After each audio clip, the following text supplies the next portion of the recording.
It is expanded over about 3.5 square miles, and it's estimated to be greater than 1,000 years old. Mushrooms are not short-lived. There's no reason we can't keep a persistent colony. It is all about keeping it healthy and happy. It's really these environmental factors that it's all underground. It's all this one massive sort of individual. But then with the right conditions, it's going to say, it's the right time to reproduce. That's the actual mushroom that you think of, and that's what we eat. Think of it more of the apple of an entire tree. We're going to be talking hopefully about your company and about your technology. Maybe Natalie, could you kick us off with sort of what is Micology? So Micology is a company where we have a new technology for growing mushrooms. The traditional method of growing mushrooms has been used for a very long time, and so we've kind of developed a new way of doing it. Mu came from the Greek letter for mu, which means micro, because we are really looking at mushroom growth on that kind of micro molecular level. All right, who's got the cat? That's my cat. First, it was a baby. I'm going to newborn. There is a very emotionally needy cat somewhere in someone's house. I think Natalie kind of sums it up. The place that we really want to be is in that micro stage. Everything that we're looking at is relevant to kind of a confined space growth. It's not really intended to supplant anybody that's growing mushrooms on a giant farm where you have resources to burn, right? I mean, we know that mushrooms can recycle plant matter really well. We're really looking into what happens if you have an incredibly small footprint and you actually want to create mushroom as a food stock. So what is the innovation? Let's talk about that. We did not think this didn't exist. So like from the beginning, we're like, yeah, this is pretty cool. We can definitely do something here and we'll use it. We did not think that it was novel enough that it would be patent worthy. But the truth is we started looking around and nobody had anything like it. So that's where we got in touch with you and like it kind of changed how we were thinking about it. And it was actually much more novel than we had anticipated. And let me jump in to kind of go over what the sort of problem is. If you are producing mushrooms in the traditional sense, what you end up doing is you have a substrate and you grow the mushrooms on that substrate. It chows down the food within that substrate. And then after you harvest the mushrooms, you throw it all away. And so it is sort of labor intensive of bringing up the substrate, inoculating it to have this one sort of harvest event. Our technology really improves on that because you have a small footprint where you have an established colony that you don't chuck out and you keep it healthy, alive, and continuously producing mushrooms. And that's where the mu comes in, is you can have a very small footprint, but continuously actually produce and harvest those mushrooms. Super to give you cool. kind of an overview of the system, it's basically hydroponics, but for mushrooms. The trick was hydroponics, really, you're feeding plants. And the nutrients that plants need they really need water, which is easily supplied with a hydroponic system. And then they need sunlight to fix CO2 that's in the air. It's awesome. You don't have to do much. Mushrooms are a little different. They are much more animal-like than plant-like. So they need to eat something. In most cases, you can feed them anything. Mushrooms will grow in living trees and dead trees, on beans, on anything, which is kind of why they're fascinating.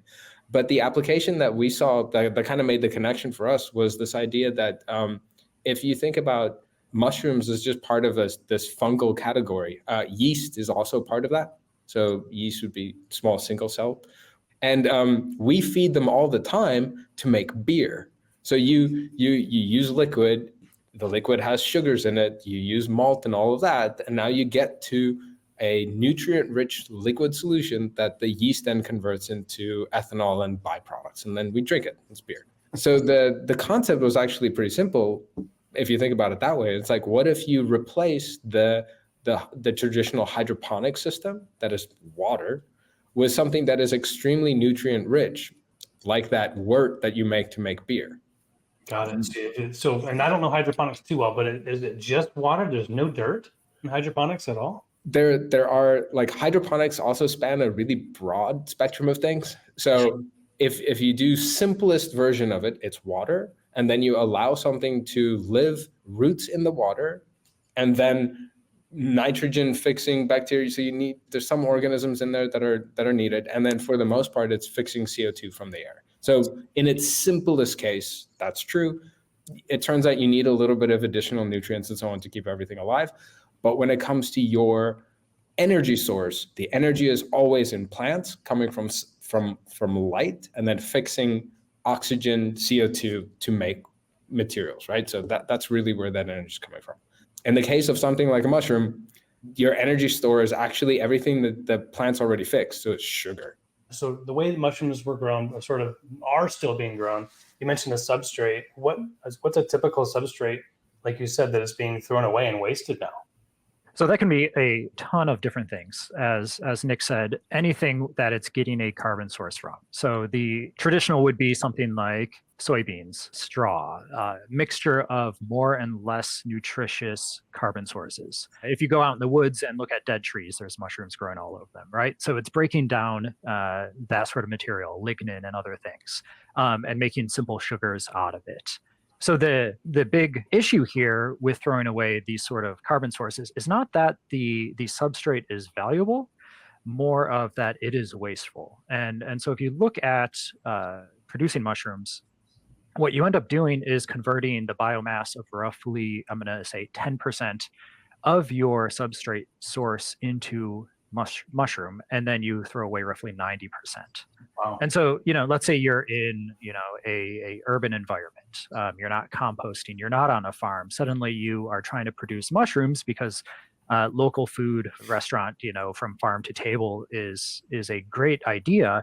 But if you're throwing away 90% of the biomass, you're still producing a ton of waste. And that's the goal of this sort of quote unquote hydroponic, approach is if you have a healthy colony that's continuously producing, you're feeding it, you're keeping it alive, you're not turning over that biomass. Is it true that you've invented a method to have hydroponically grown mushrooms? We try to stay clear from the idea of just hydroponically, because hydroponics kind of infers that it's just water, and that's not at all it.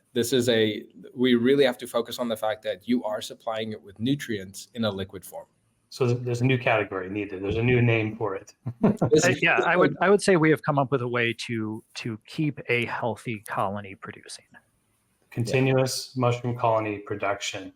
So there's one more feature that makes it kind of interesting, and I think that was an add-on.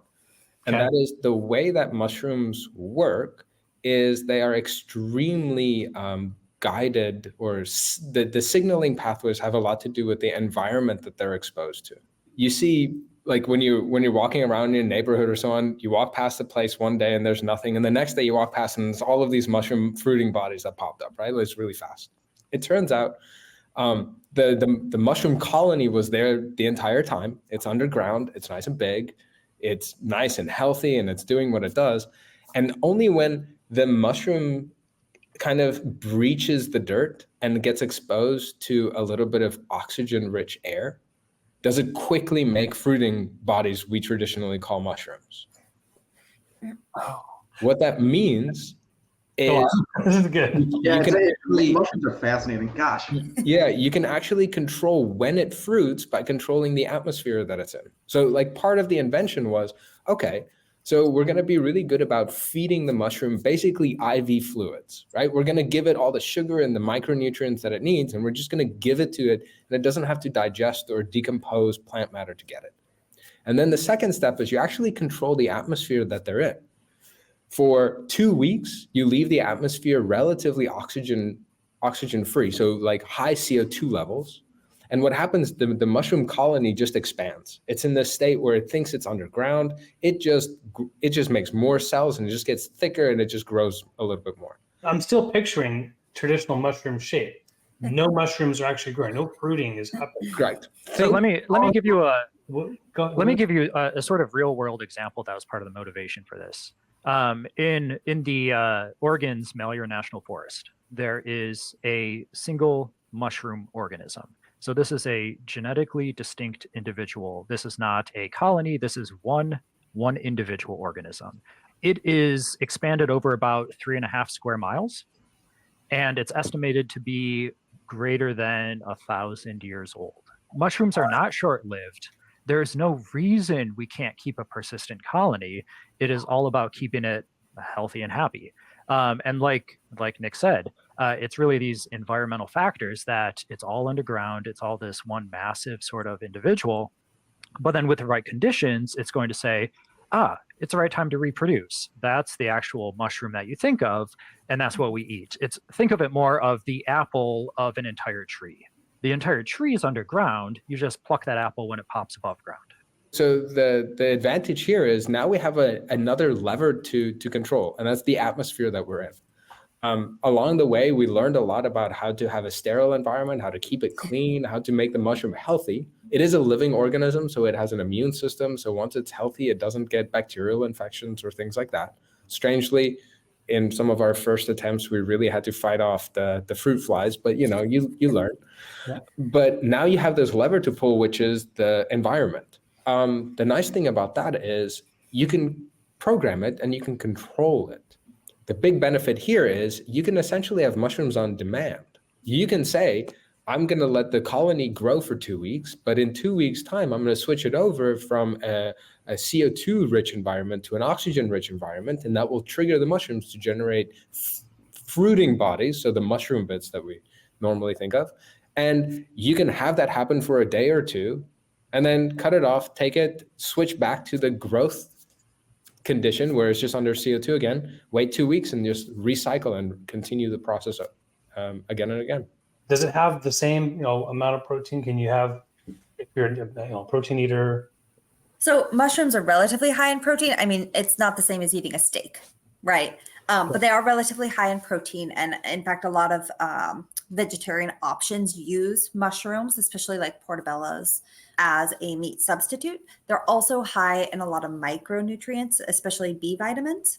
So when we were part of the NASA's Deep Space Food Challenge, that was one of the aspects that we kind of brought up a lot, is the fact that it does have relatively high protein. It does have these micronutrients that would be important for an astronaut living in space to also be able to consume without needing to have a cow. Yeah, and just any sort of degradation, if you will, of the nutrient quality as this thing is built in this artificial chamber, right, as opposed to a natural mushroom? That would be a really interesting question. I think you'd have to do a lot to actually get to that point, for us to actually tell. I will say this. We've eaten the mushrooms we grow, and they're delicious.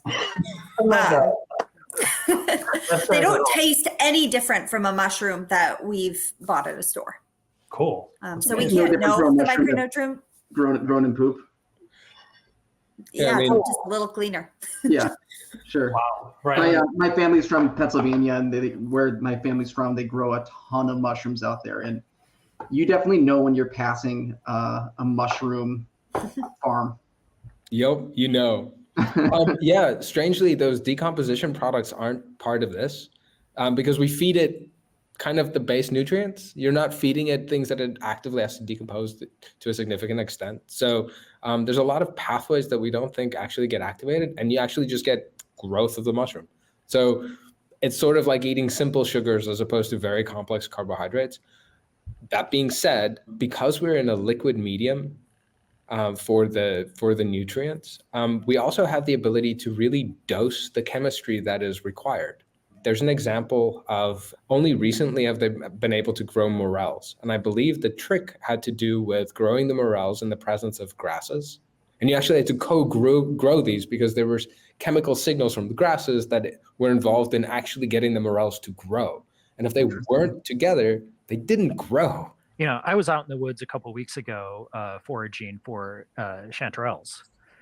Absolutely delicious, but it's similar to morels in that it is a hard to cultivate species. And the difference here is everything you're going to go, or a lot of the things you go to the store and buy, are those mushrooms that decompose something. those are very easy to cultivate because you throw food, it will decompose it and create mushrooms. Now, there are a whole pile of different species that are symbiotic. These are the mycorrhizal species. So yeah, we are talking morels, chanterelles, boletes, porcinis, truffles, a lot of these, high dollar item species because they're not easy to cultivate. And the nice thing about our system is it actually mimics actor mycorrhizal sort of system. The system we have is almost like a tree root that the colony interacts with. We give it the nutrients, it can get rid of wastes. And so we think that with future direction here is that we can work on getting a lot of these hard to cultivate species actually growing, have a functional colony producing.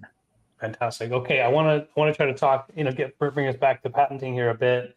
Obviously, this is sort of an ongoing area of exploration and research, but patenting is about making money, at least in some sense. So I'd love to hear about a business plan. Where do you plan to go now? You've got the patent issued. Congratulations, by the way. And you've got international filings, I think, still pending. What is the plan? How are you going to get this in consumers' hands? Well, we have a couple of different directions that we're looking to go. So one direction is, like we said, these kind of small footprint restaurants, even something like a gas station in a food desert, ways to bring these, small footprint devices into directly into consumers. Another option is to go, the more large scale agricultural route, because our system is modular, but it's also very scalable. And so for businesses that don't want a whole lot of waste, that is another option. And then the kind of third option is to go the more academic route and working with, universities. Like I've reached out to Oregon State University here. They do a lot with mushrooms. And so kind of going the research route and helping universities that work very closely with mushrooms that don't want a whole lot of waste, that want this, very narrow system that they can control. It's a controlled environment. And so it works well in that kind of academic setting. And again, just to continue on this, we do think there's an application here where you simply look at the mushrooms that you grow and you grow it on a schedule and you grow it on purpose and the footprint's really tiny. And that is one where you say, put a unit into somebody's restaurant and all of a sudden they have the ability to say, I'm going to make dishes that are not season dependent because I know when I'm going to get these mushrooms, and that's how we're going to operate. And we think we can figure that one out relatively simply. It comes at a cost. So I don't know if people will necessarily do it in their homes. Yeah. But for a restaurant, it may make a lot more sense. Also, I don't know if you want to eat chanterelles every 2 weeks, and at some point you might get tired. I think my family would. It feels to me like a lot like the craft beer industry 20 years ago, right? You had a lot of home brewers with DIY kits. And, quite frankly, that's who I've worked with in the past on Trademarks has been kind of the DIYers, right? People who are coming up with their own ecosystems for growing mycology. Now you're talking about an area that I think the three of us are really excited about. And that is, if we can show somebody how to do this, yeah, of course, we would like to see if we can turn it into money for ourselves. And that's really cool. But showing people how to do it, the mushroom as kind of a class of things that we either eat or get value out of, it's really old. But it's not one that humans are particularly good at harnessing. We know how to do animals, we know how to do plants. The mushroom one is just a little bit difficult. To Natalie's third point, there are thousands, hundreds of thousands of species of mushrooms. And the problem is that every single one can have a little niche and they can make molecules that are just very difficult for us to understand. And many of them are medicinal. We're going to go into things that have specific anti-cancer properties. And there's an entire world out there. And then you can get into things that are psychoactive, like all of the magic mushrooms. They make molecules that are interesting. So there's an entire category of, if we haven't even grown the vast majority of mushrooms and cultivated them, we just don't know what's out there and what we can actually do. And I think showing people that you can do this can actually expand how we think about mushrooms. I'm not saying it's a magic bullet for anything, but I do think it's part of a solution where you say, actually, we probably need to cultivate some of these because they'll actually complete some of the food imbalances that we may have.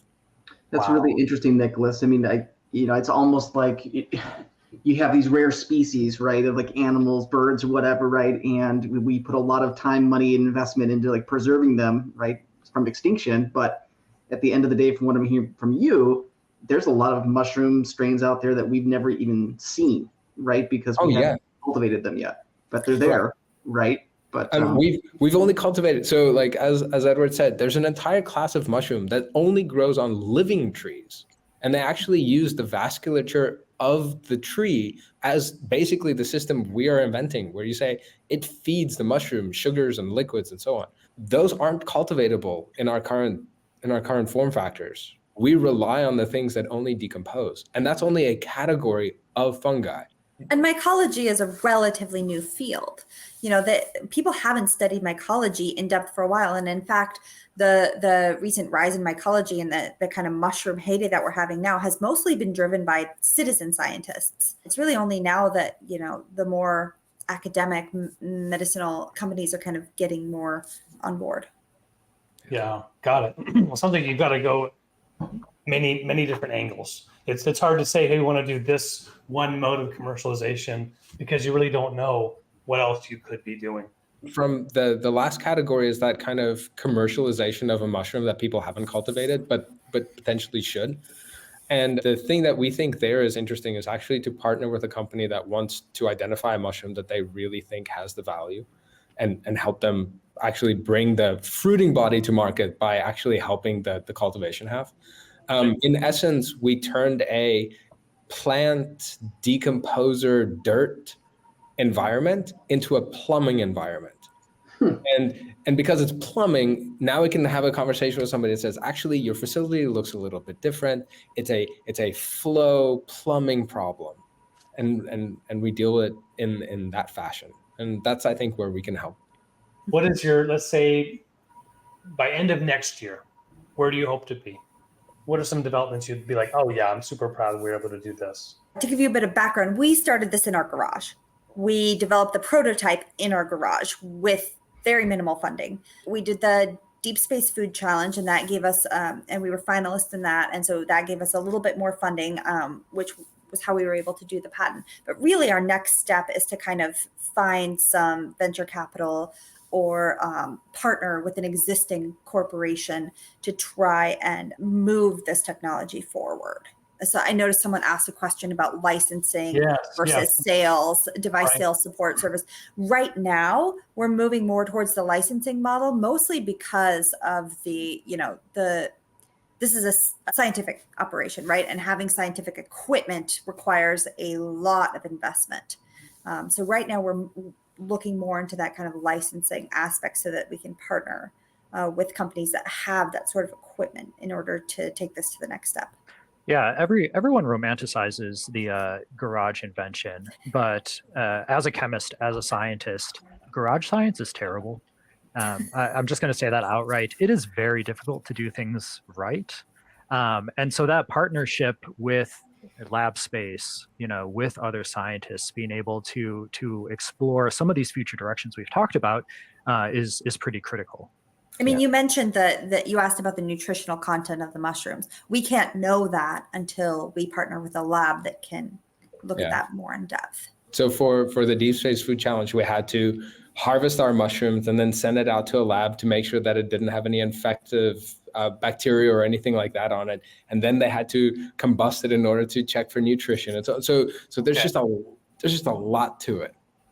Jonathan Mitchell is asking, how much is it for someone new? Like you said, in a restaurant, ballpark, what would that installment cost, for that pizza maker or something, right? Whatever restaurant. If we give you a ballpark right now, it's very wrong. I don't want to buy one. Anyway, I think you're in the multiple thousands up to $10,000 in order to really do it right. Okay. The issue comes with keeping everything sterile. It turns out that you have to actually keep everything clean. Now, the nice thing about what we're showing is we're actually using a lot of the technologies that, for example, came through COVID. COVID was really interesting in the sense that all of a sudden you had this explosion of people that tried to make sure that the air was not full of organisms, so either viruses or pathogens of any sort. Mm-hmm.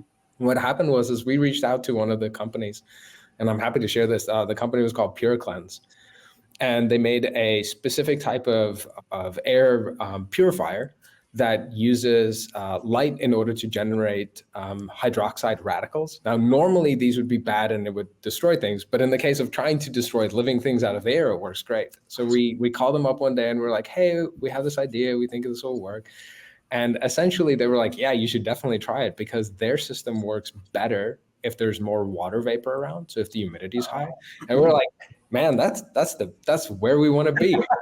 This was great. We threw their system into our setup, and we have a warm, humid environment. It's great for growing all sorts of little buggers, and it's junk. And so I very intentionally cleaned nothing for 8 months, and it was wonderful just having the system running. It kept the colonies alive, healthy, and it stopped the infections. It was really wonderful. It's the same technology they use for cleaning the air on the ISS.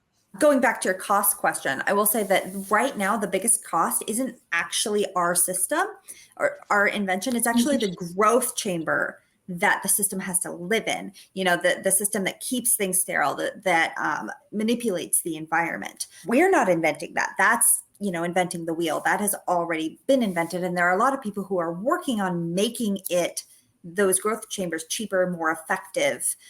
So as the cost of those growth chambers comes down, the cost of our invention is also going to come down. Yeah, unfortunately, those are mostly in the cell culture scientific space right now. We don't need something quite that intense, but for us to develop it seems unnecessary if we can buy something off a shelf.